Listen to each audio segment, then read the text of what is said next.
शिव पार्वती विवाह। भक्तों, इस शिवरात्रि स्पेशल वीडियो में हम आपके लिए लाए हैं भगवान शिव की विवाह की एक अनोखी कथा। भक्तों, बात उस समय की है जब माता सती पार्वती के रूप में दूसरे जन्म को प्राप्त कर चुकी थीं। इस बार वो पर्वतराज हिमालय के घर पैदा हुई थीं, इसलिए उन्हें पार्वती के नाम से जाना जाने लगा। क्योंकि शिव और सती का मिलन जन्मों जन्मों के लिए था, इसलिए इस जन्म में भी शिव और पार्वती का विवाह होना तय था।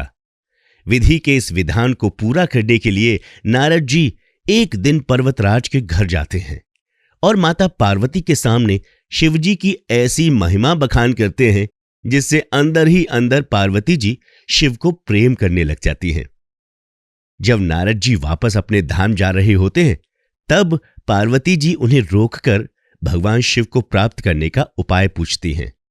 तो महर्षि नारद कहते हैं कि भगवान शिव भोलेनाथ हैं, उन्हें प्राप्त करने के लिए आप उनकी तपस्या कर उन्हें प्रसन्न कीजिए और वरदान में उन्हें अपने पति के रूप में मांग लीजिए। नारद मुनि की ये बात सुनने के बाद माता पार्वती वन में चली जाती हैं और दिन रात एक करके भगवान शिव की तपस्या आरंभ कर देती हैं। कई वर्ष बीत जाने के बाद भगवान शिव पार्वती की भक्ति से प्रसन्न हो जाते हैं और उनके सामने प्रकट होकर उन्हें वरदान मांगने को कहते हैं। वरदान में माता पार्वती स्वयं भगवान शिव को पति के रूप में मांग लेती हैं, जिसके बाद माता पार्वती और भगवान शिव की विवाह की तैयारी जोर शोर से शुरू हो जाती है। पूरा ब्रह्मांड भगवान शिव की बारात में जाने के लिए उत्सुक होता है। बारात में भूत, प्रेत, नर, नारी, पिशाचिनी, डाकिनी, देव, दानव, गंधर्व, किन्नर, नाग आदि सभी एकजुट होकर बारात में शामिल हो जाते हैं। बारात को आते देख पार्वती की माता मैना द्वार पर आरती के लिए खड़ी हो जाती है, जिसमें सबसे पहले भगवान श्री हरि विष्णु सामने आते हैं। विष्णु जी को देखकर माता मैना नारद जी से पूछती हैं कि क्या यही मेरे जमाई हैं? जिस पर नारद जी मुस्कुराकर जवाब देते हैं कि नहीं देवी, भगवान शिव की छवि तो इनसे भी अलौकिक है, जिसका मैं वर्णन भी नहीं कर सकता हूं। अब एक के बाद एक करके सभी सुंदर सुंदर देव गंधर्व आते हैं और माता मैना उनकी आरती उतारती जाती हैं। अंततः जब भगवान शिव की बारी आती है तो माता मैना उन्हें देखकर काफी आश्चर्यचकित हो जाती हैं और नारद जी से प्रश्न करती हैं कि हे नारद, ये विचित्र प्राणी कौन है? जिस पर नारद जी मुस्कुराकर जवाब देते हैं कि यही तो हैं हमारे भगवान भोलेनाथ, देवों में श्रेष्ठ और आपके जमाई। जब माता मैना भगवान शिव को नीचे से ऊपर तक देखती हैं तो पाती हैं कि भगवान शिव अपने स्वयं के विवाह में नंगे पैर आए हैं। जब वो अपनी नजर भगवान शिव के पैरों से ऊपर लेकर जाती हैं तो देखती हैं कि भगवान शिव ने कमर पर मृग छाल लपेटे हुए हैं और तन पर वस्त्र के नाम पर उन्होंने भस्म और गले में हार की जगह उन्होंने नाग लपेटा हुआ है और केश के स्थान पर उन्होंने बड़े बड़े और घने जटाएं बनाई हुई हैं। अपने जमाई की ऐसी छवि देखकर माता मैना मूर्छित हो जाती है। तब आरती के लिए खड़ी दूसरी औरतें भगवान शिव की आरती करती हैं और उनसे कुछ उपहार मांगती हैं। तब भगवान शिव पूछते हैं कि उन्हें उपहार में क्या चाहिए, जिस पर आरती करने वाली औरतें कहती हैं, जो वस्तु आपको सबसे प्रिय है वही आप हमें उपहार में दे दीजिए। तब भगवान शिव अपने गले से सर्प निकालकर औरतों की झोली में डाल देते हैं, जिनसे आरती के लिए खड़ी औरतों में अफरा तफरी मच जाती है। चारों तरफ हल्ला फैल जाता है कि माता पार्वती ने विवाह के लिए ये कैसा वर चुन लिया है। उधर जब पार्वती की माता को होश आता है तो वो साफ शब्दों में कह देती हैं कि चाहे जो हो जाए, मैं ऐसे किसी व्यक्ति से अपनी पुत्री का विवाह कदापि नहीं करूंगी। ये सुनकर माता पार्वती कुछ चिंतित हो जाती हैं। तब भगवान विष्णु माता पार्वती को कहते हैं, देवी, आप चिंता मत कीजिए, मैं भगवान शिव का आज ऐसा श्रृंगार करूंगा कि उन्हें देखकर लाखों कामदेव लज्जित हो जाएंगे। तत्पश्चात भगवान श्री हरि विष्णु अपने आराध्य भगवान शिव का श्रृंगार शुरू कर देते हैं और श्रृंगार करके जब भगवान शिव बाहर निकलते हैं तब सचमुच उनका स्वरूप ऐसा होता है जिसे देखकर कामदेव भी लज्जित हो जाते हैं। भगवान शिव के श्रृंगार में सबसे विशेष होता है उनके मस्तक पर लगा चंद्रमा, जिसके चलते श्री हरि उन्हें चंद्रशेखर नाम से संबोधित करते हैं।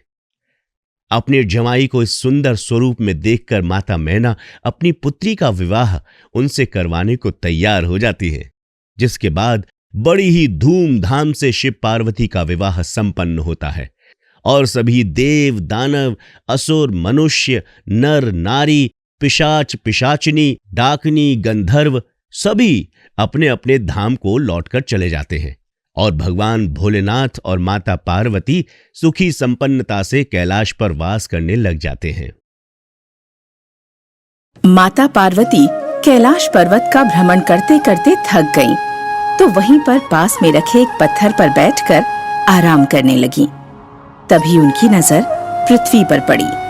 उन्होंने कहा, ये पृथ्वी लोक तो देखने में काफी अच्छा प्रतीत होता है। अब कैलाश का नहीं बल्कि पृथ्वी का भ्रमण करती हूँ। इतना बोल के माता पार्वती महादेव के पास जा पहुँचती हैं। महादेव, मुझे पृथ्वी लोक का भ्रमण करना है। मैं सोच रही हूँ कि हम दोनों साथ में भ्रमण करें। ठीक है प्रिय, जो तुम्हारी इच्छा। बोल के दोनों कैलाश से सीधा पृथ्वी पर चले जाते हैं। पृथ्वी पर जाने के बाद दोनों एक साधारण मनुष्य का रूप बना लेते हैं। पृथ्वी पर प्रकट होने के पश्चात माता पार्वती और महादेव दोनों पूरी पृथ्वी का भ्रमण करना शुरू कर देते हैं। माता पार्वती को पृथ्वी का भ्रमण करने में काफी आनंद की प्राप्ति होती है।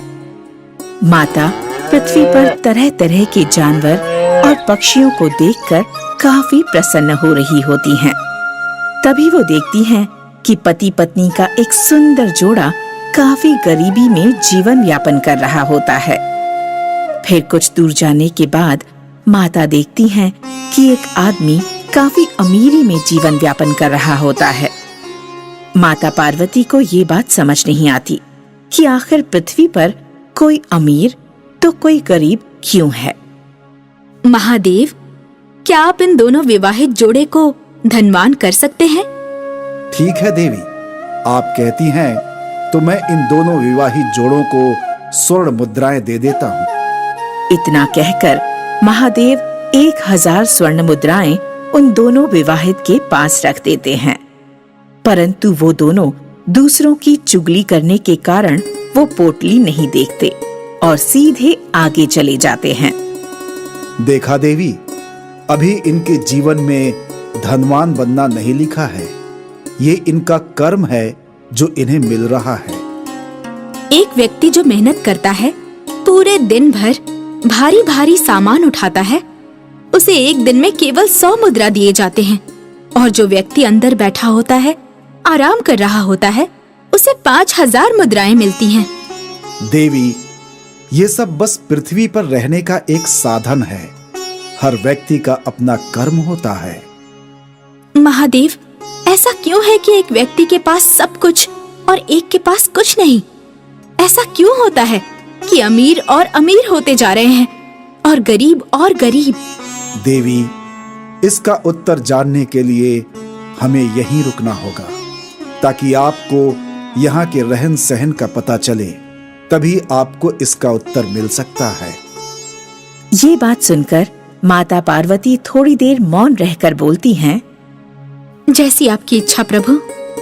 माता पार्वती भ्रमण करते करते थक गईं, तो माता को भूख का एहसास हुआ। वो महादेव को बोलती हैं, महादेव, भ्रमण करते हुए काफी देर हो गई है, हमें कुछ भोजन ग्रहण करना चाहिए। तत्पश्चात हमें शेष बचे हुए स्थान भ्रमण करना चाहिए। इतना कहने के बाद महादेव और पार्वती डेरा डालने के लिए स्थान ढूंढने लगे। उन्हें स्थान मिल जाता है, परंतु वहाँ खान पान की व्यवस्था कुछ भी न थी। माता पार्वती और महादेव दोनों ने सोचा, हम दोनों साथ मिलकर भोजन बनाते हैं। इसके लिए हमें खाने की वस्तु का प्रबंध तथा चूल्हे की व्यवस्था करनी होगी। महादेव, आप बाहर जाकर कुछ खाने का बंदोबस्त करिए। मैं तब तक गांव के भीतर चूल्हा बनाने के लिए सूखी लकड़ी और ईंट ढूंढ लेती हूँ। माता पार्वती को चलते चलते एक घर दिखाई पड़ा जो टूटा हुआ प्रतीत हो रहा था। माता पार्वती ने उस घर से ईंट और लकड़ी उठा ली और जहाँ डेरा डाला था वहाँ लौट आईं। चूल्हा चौका पूरा तैयार हो चुका था। बस माता पार्वती महादेव का इंतजार कर रही थीं। महादेव घर में प्रवेश करते हैं। महादेव, आप भोजन करने के लिए कुछ नहीं लाए? देवी, आप पहले मेरे प्रश्नों का उत्तर दीजिए। आप ये बताइए कि आप चूल्हा बनाने के लिए ईंट और सूखी लकड़ी कहाँ से लाई हैं? गांव में आगे चलकर एक टूटा घर दिखाई पड़ रहा था। मैंने वहाँ से ये ईंट और सूखी लकड़ी उठा ली। देखा देवी, आप स्वयं गरीब के घर को और ज्यादा गरीब बना आई हैं। वो कैसे महादेव? वो तो एक टूटी कुटिया सामान लग रही थी। हाँ देवी, यही सब सोचकर मनुष्य गरीबों के सब सामान ले जाते हैं। देवी, आपने अच्छे घरों की ईंट क्यों नहीं निकाली और अच्छे घरों की लकड़ी क्यों नहीं तोड़ी? महादेव, क्योंकि वो घर देखने में अच्छे और उनके रखरखाव अच्छे ढंग से किए गए थे। देवी, आपको याद है शुरू में जो नवविवाहित जोड़े थे वो अपने कर्म का फल भोग रहे हैं, क्योंकि उन्होंने अपने पिछले जन्म में दूसरों को बहुत कष्ट दिया था। इसीलिए इस जन्म में वो अपनी करनी का फल भोग रहे हैं। महादेव, अब मैं समझी कि जिस व्यक्ति का जो कर्म होता है वो उसी हिसाब से भोग भोगता है। इतना कहने के बाद भगवान शिव और माता पार्वती कैलाश चले जाते हैं। एक गांव में चरण सिंह नाम का एक गरीब किसान अपनी पत्नी उर्मिला और 2 बच्चों के साथ रहता था, जिनका नाम मुन्नी और सुगंधा था। चरण सिंह भगवान शंकर का बहुत बड़ा भक्त था। चरण सिंह के पास पर्याप्त मात्रा में धनराशि न होने के बाद भी भगवान शंकर को प्रतिदिन दूध चढ़ाता था। हाँ जी, सुनते हो? लो दूध पी लो। भगवान शंकर के लिए तो रख दिया ना भाग्यवान। हाँ हाँ, रख दिया। बिना उसके आपके गले से दूध कैसे उतरेगा? भले हमारे बच्चों को दूध मिले या ना मिले, आपको तो बस भगवान शंकर को देना है। अब एक सेर दूध में मैं किस किस को दूं? चरण सिंह रोज की भांति सुबह सुबह भगवान शंकर के मंदिर जाता है। वहां जाने के पश्चात रोज की तरह शिवलिंग पर थोड़ा सा दूध अपनी पूरी श्रद्धा से अर्पित कर देता है और कभी कोई लालच नहीं करता। मंदिर से वो सीधा अपने खेत की तरफ चल देता है।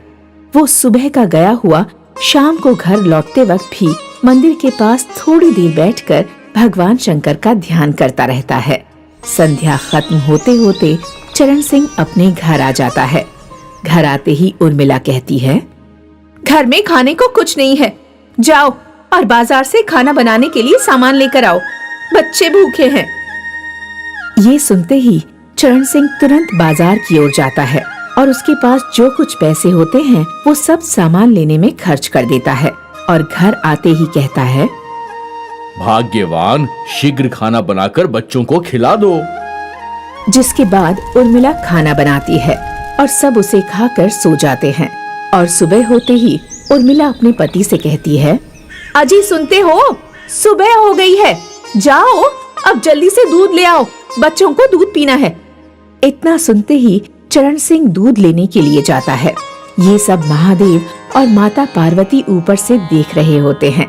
तभी महादेव अपने इस भक्त की परीक्षा लेने के लिए पृथ्वी पर डाकू बनकर आ जाते हैं। दूध लाते समय कुछ डाकू चरण सिंह को घेर लेते हैं।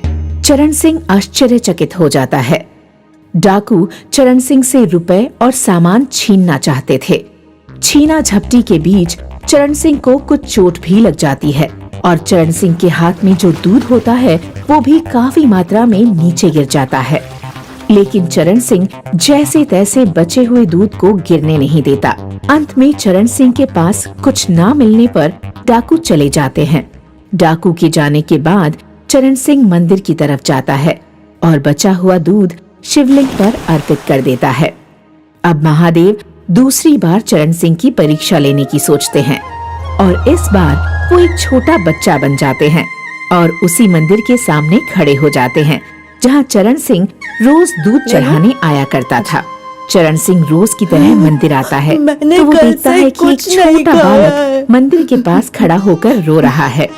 वो पूछता है, क्या हुआ बालक, तुम क्यों रो रहे हो? मैंने कल से कुछ नहीं खाया है। चरण सिंह भगवान शंकर को चढ़ाने वाला दूध बालक को देते हुए बोलता है, ये लो बालक, इसे पी लो, तुम्हें अच्छा लगेगा। बालक सारा दूध पी लेता है और वहाँ से चला जाता है।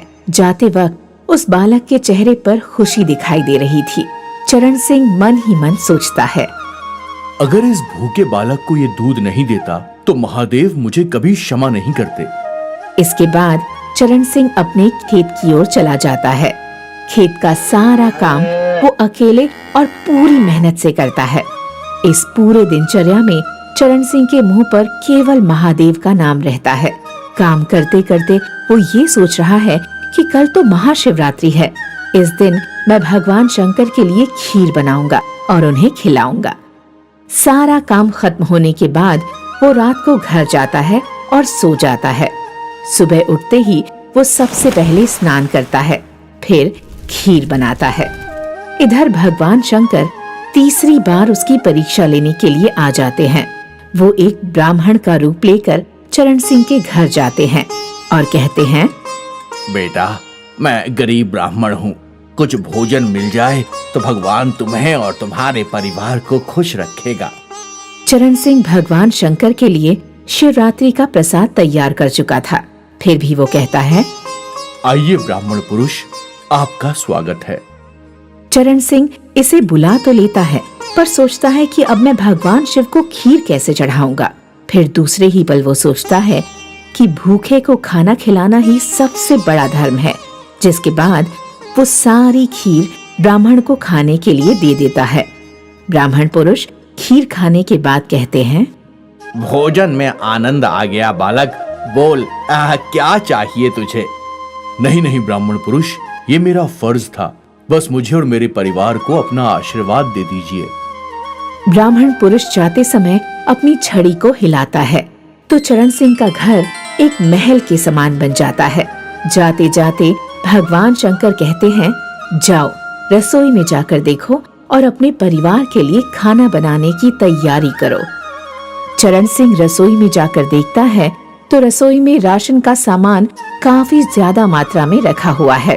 चरण सिंह पूछता है, आदि पुरुष आप कौन हैं? कृपया मुझे अपना असली रूप दिखाएं। इसके बाद महादेव अपने असली रूप में आ जाते हैं। चरण सिंह भगवान शंकर के चरणों में गिर जाता है और कहता है, महादेव, मैं तो धन्य हो गया जो आप मेरे घर पर पधारे। उठो पुत्र, ये तुम्हारी सच्ची भक्ति का फल है। ये कहकर भगवान शंकर गायब हो जाते हैं। इसके बाद चरण सिंह खुशी खुशी महादेव की भक्ति करते हुए जीवन यापन करने लगता है।